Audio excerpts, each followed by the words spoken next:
I'm Rita Varley, and I'm going to read you a Christmas story. It's called A Christmas Story, Candles in the Window by Chuck Fager. This Quaker Christmas story takes place in the village of Settle, Yorkshire, England, 12th month, 1814. The main characters in this story are the Quaker family of Woodhouse, who live in the village. In those days, candles in the window were not a peaceful sight. Part 1, The View from Castleberg Hill. Abram Woodhouse was late, and he knew it. But even so, as the daylight faded, he climbed the path up Castleberg Hill on the north edge of Settle. From the hilltop on a bright, clear day, he could see from Settle southwest to Pendle Hill, where George Fox had his vision of a great people to be gathered. To the westward rose the whitewashed limestone crags of Pennygent Mountain. Today he wanted to look down and see the village all lit up. But the sun was down and a cold winter fog was rolling in, dark and low, over the slopes of the Yorkshire dales. By the time Abram reached the top, huffing and puffing, snow had begun to fall, and about all he could see were the tops of some leafless trees and the mist made by his rapid breathing. He stopped for a moment to catch his breath. Looking north, he couldn't see the sheep he knew were out there on the rock-strewn hillsides, huddling against the cold under their thick matted coats of fleece. Peering over the rocky ledge down toward the village, he thought he could make out a faint flicker here and there, but it could have been just his imagination. Too bad, he thought. He had hoped to see Settle sparkling in the dark, like the Queen's necklace on a black velvet cushion, with candles in practically every window. Every window, that is, but the ones in the Woodhouse bakery and pastry shop and at their house on Lancaster Street. The bakery. The thought reminded Abram he was late. He snatched up his pie basket and scrambled quickly down the path back to the village and a long evening's work. Christmas Eve, so called by the world's people, was always a frantically busy time at the bakery.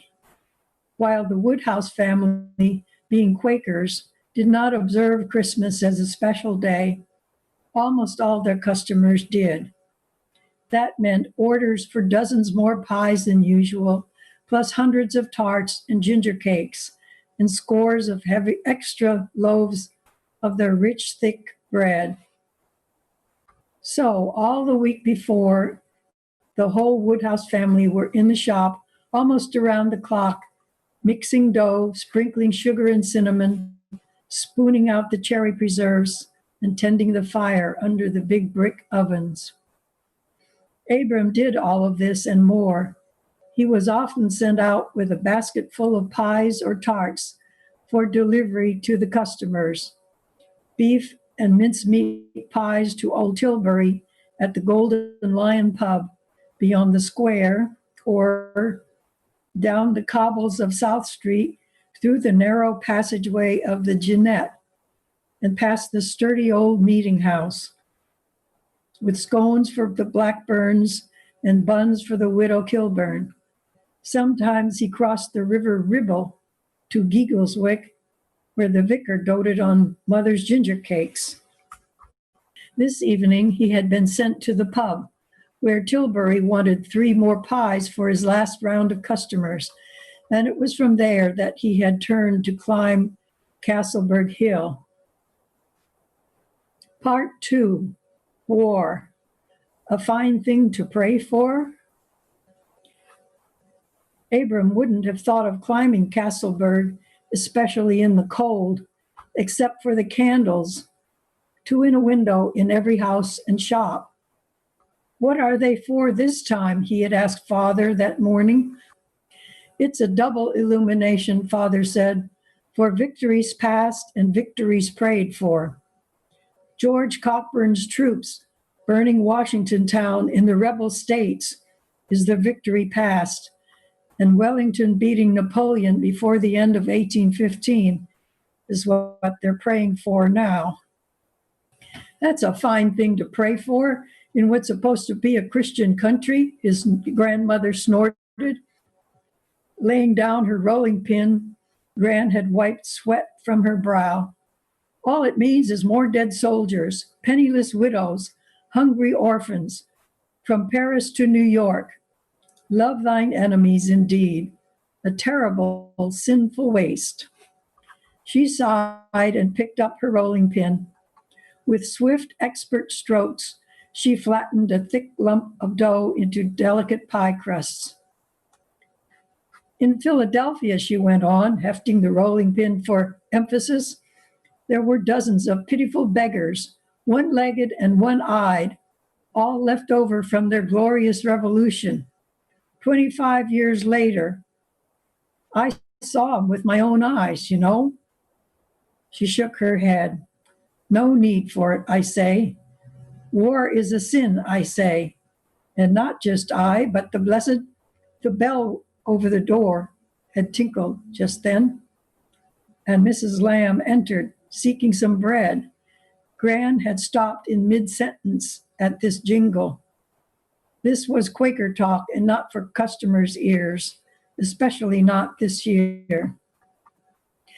But such talk had always interested Abram, and he never tired of hearing about Gran's travels in the ministry to America.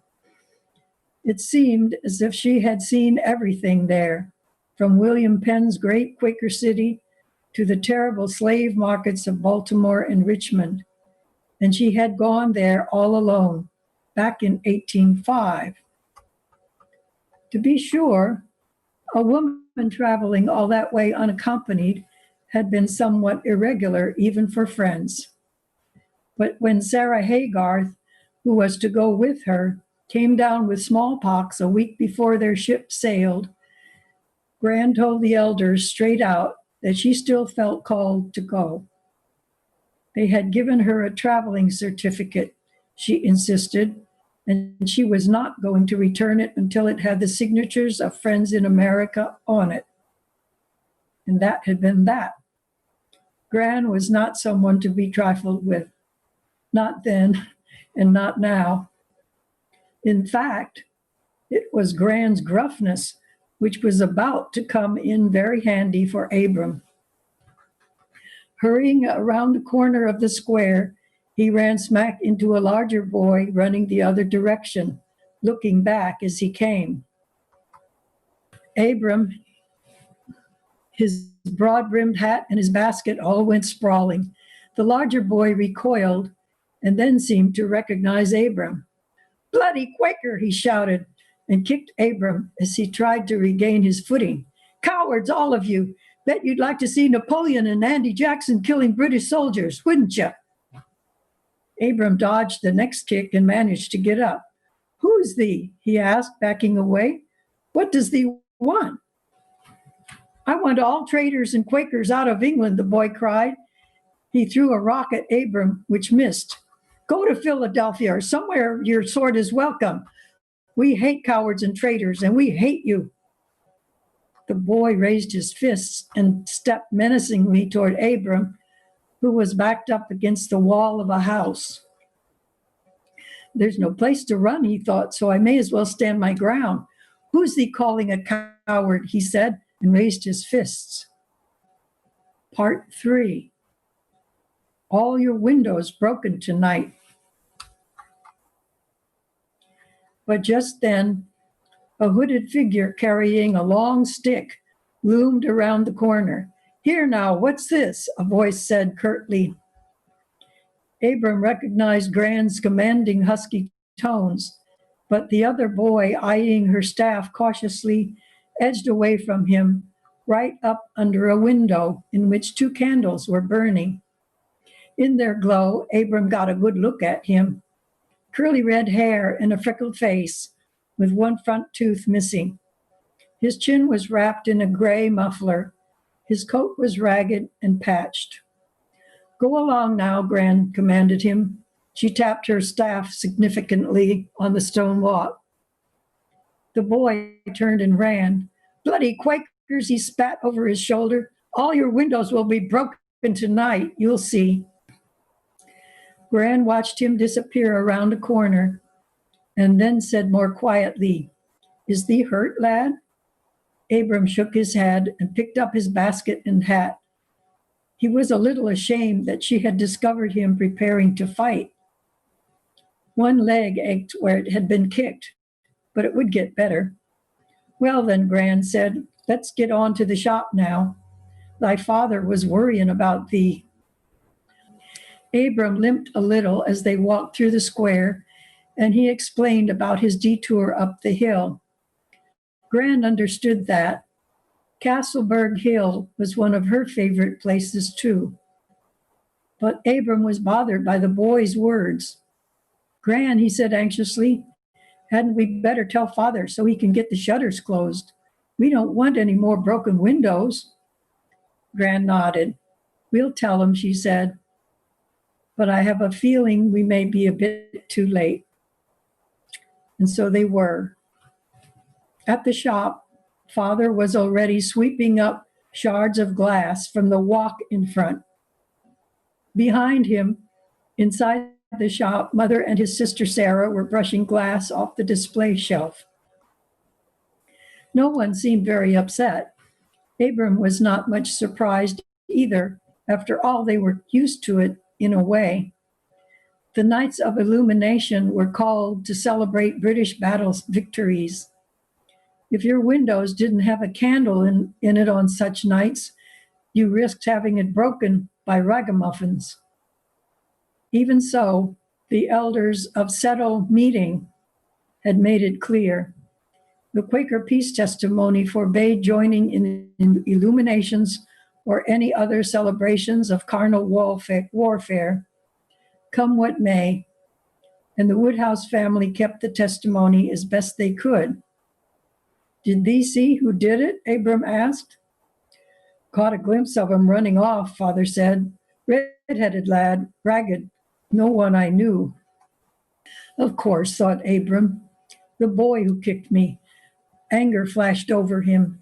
Next time I see him, he told himself grimly, I will thrash him good. Peace testimony or no. Mother was shaking her head at Gran. Well, she said, I expect it's a good thing we've a standing order with Cobble's glaziers. They'll be here day after tomorrow with another new window.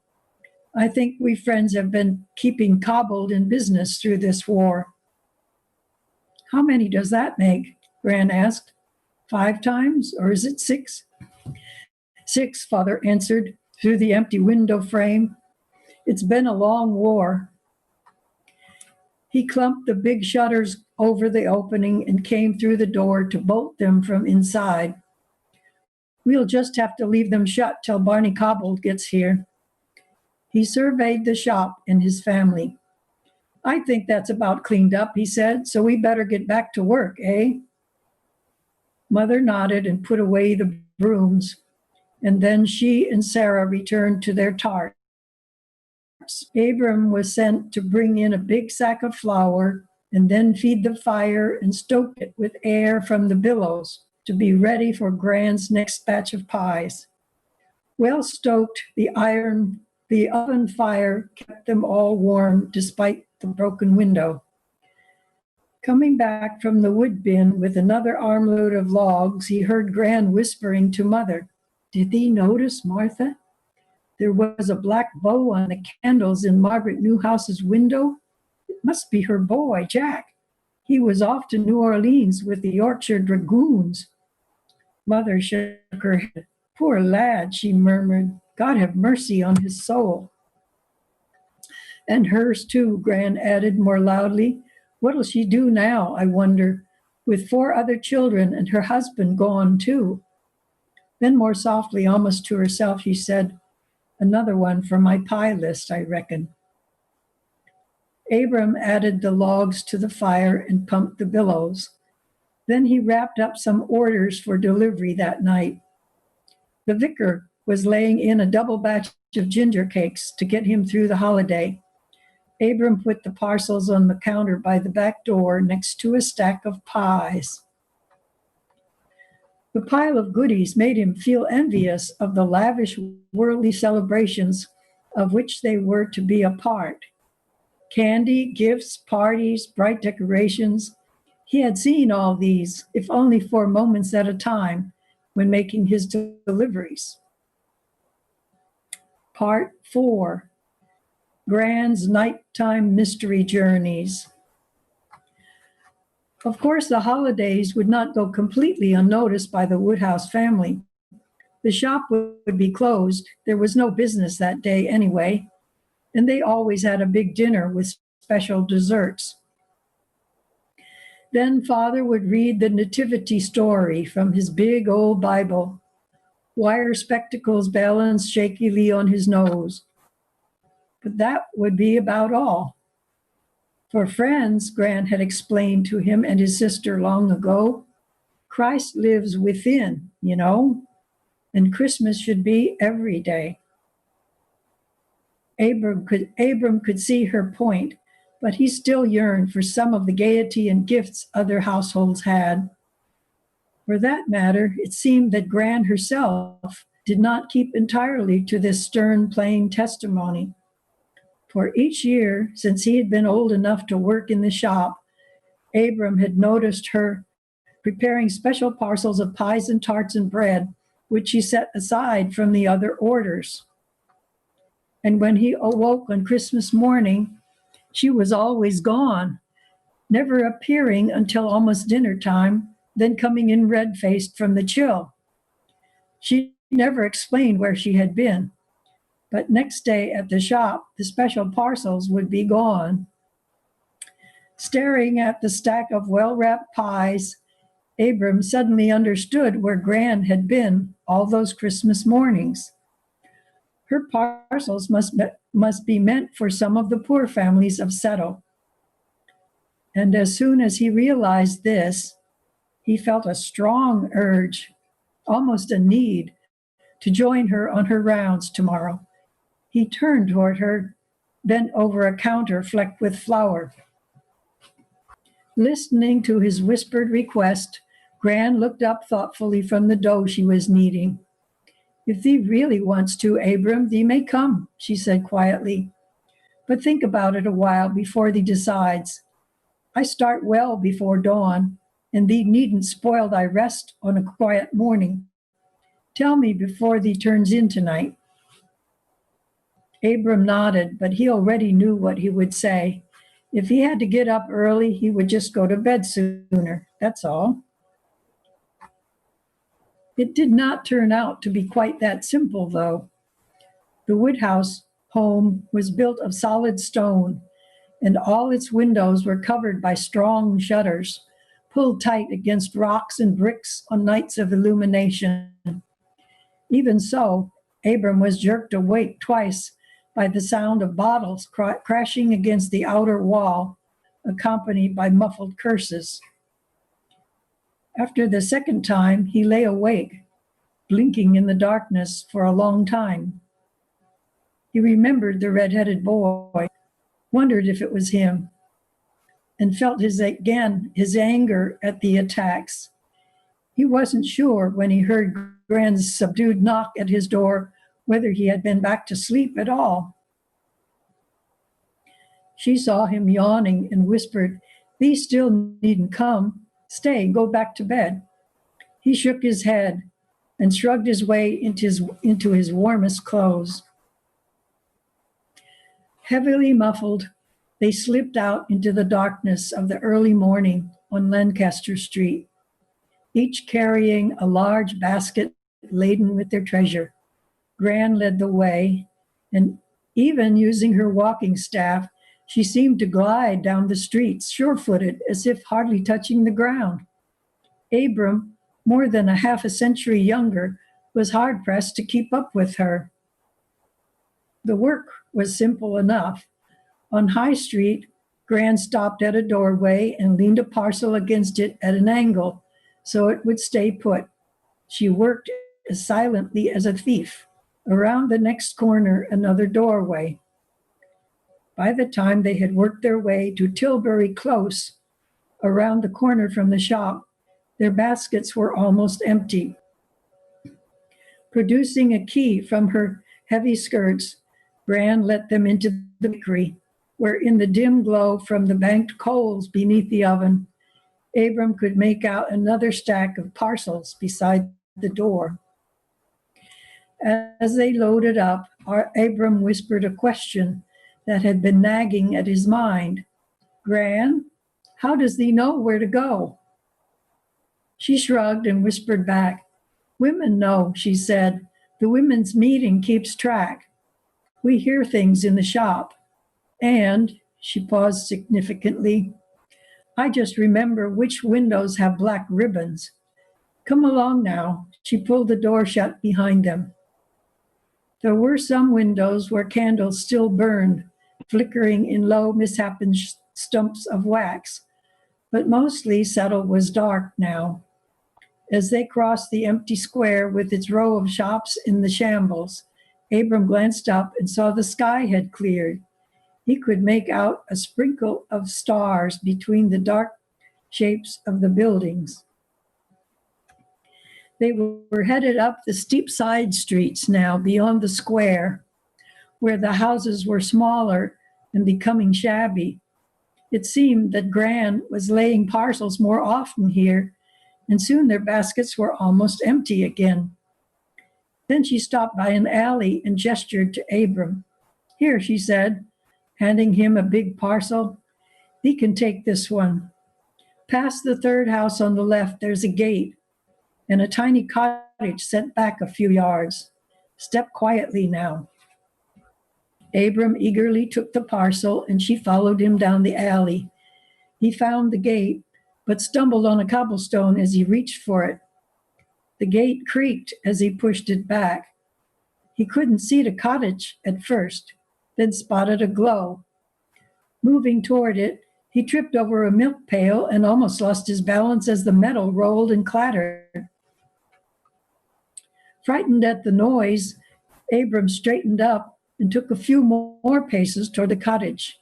He was almost at the door, stooping to lay the parcel, when it was jerked open abruptly. Who's there? A frightened voice demanded. A figure stood in the doorway, holding a lantern in one hand and a club raised in the other. Part 5, The Ribbon on the Candle. At the rush of light and sound, Abram stumbled backward and tripped again over the milk pail, which had rolled up behind him. Losing his balance, he flailed his arms out to keep from falling, flinging away his heavy parcel. The figure in the doorway, equally startled, reflexively dropped the club and caught the package one-handed. Thoroughly rattled now, Abram rolled to his feet and darted to the gate. There he glanced back toward the cottage, then started to run again, right into Gran's muffled form. She caught hold of him and held him a moment until he got over his panic. As he clung to her, he suddenly realized she was stifling giggles. My heavens, lad, she said, don't thee remember what the Savior said? When thou givest alms, let not thy left hand know what thy right hand is doing. I'm afraid thee needs some practice in that, Abram. Come along now. Back out of the alley, Gran turned away from the village, up the steep street again, and then plunged suddenly through a low gate onto what Abram knew was the path up the side of Castleberg Hill. Is there someone up here too? He whispered, but she shook her head and kept climbing. She knew this path as well as the rest of the town, even in the dark, and kept ahead of him despite her age. At the crest of the hill, she stepped to the ledge where the village lay visible below. The pre-dawn air was clear now. Settle's few remaining lights blinked up at them, and a glimmer wavered on the slow current of the Ribble. The night sky was a much more impressive display, moonless and glittering with stars from horizon to horizon. The slope of Pennygent Mountain was a distant silhouette. Behind him, Abram heard the faint baying of sheep somewhere on the dales. It was cold up here, but beautiful. He realized that he had hardly felt the cold till now. Gran broke into his thoughts. Did thee recognize anyone at the cottage, Abram? She asked. He thought back. It all happened so fast. But wait, in the lamplight, just for a split second, he thought he had seen a face. He drew in his breath sharply. Gran, he exclaimed, that was the boy who kicked me. His hair, his tooth, they were the same. He felt rather than saw her nod. Aye, she said. And he recognized thee, too. But what about the cottage now? Did thee notice anything about it, lad? He thought back again. There hadn't been much light until the door opened, just a glow. From what? Then he knew. Candles, he said, in the window. Aye, she said again. And did thee see what was on the candlestick? He frowned in thought and then shook his head. A black ribbon, she said quietly. It's his father, killed in Flanders 2 months ago. Abram considered this in silence, watching his breath turn into mist and starting to shiver, until Gran said, we'd best get back. There's still a dozen more stops to make yet. The war has been long, lad, and in the world's eyes, Christmas is short, though I think thee knows better. He followed her quietly down the path, through the empty streets and across the square, toward the shuttered shop. The candles will be burning again tonight, Abram thought. And the red-headed lad might be out too, looking to throw his rocks. But perhaps not. Abram realized that his anger at the boy was gone.